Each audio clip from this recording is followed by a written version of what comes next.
రాజీనామాలా చేయించాలా లేదా రద్దు చేయాలి. అట్లా చేయడానికి వాళ్ళు కోర్టుకు వెళ్తారు. అంటే బీజేపీ పాలిత రాష్ట్రాలు ఉండొచ్చు కానీ మిగతా రాష్ట్రాల్లో ఒప్పుకోరు కదా. ఇప్పుడు బెంగాల్, తమిళనాడు, లేకపోతే జార్ఖండ్ ఇట్లాంటి వాళ్ళు ఒప్పుకోరు కదా. యాక్చువల్గా వాళ్ళు చూస్తే 7-8 రాష్ట్రాలకు మించి లేవు బీజేపీ ఏతర పాలిత రాష్ట్రాలు. కాంగ్రెస్ రాష్ట్రాలు 3, తెలంగాణ, కర్ణాటక, హిమాచల్ ప్రదేశ్.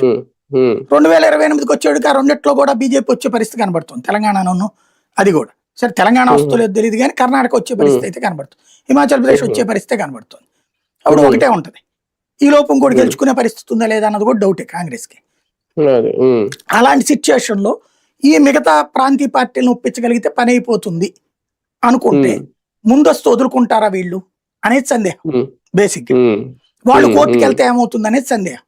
ఇప్పుడు లా కమిషన్ అంటాం అట్లాంటి వాళ్ళకి అక్కర్లేదు అంటున్నారట. ఇది ఇక్కడతో అయిపోదు, న్యాయ ప్రక్రియ దాకా వెళ్తది. ఎవడన్నా అట్లాగా ఓకే చేస్తే ముందు అసలు ఇప్పుడు జేపీసీకి వచ్చింది జాయింట్ పార్లమెంట్, అది సభలో పెడతారు. ఆ తర్వాత బిల్లు మీద చర్చ జరగాలి.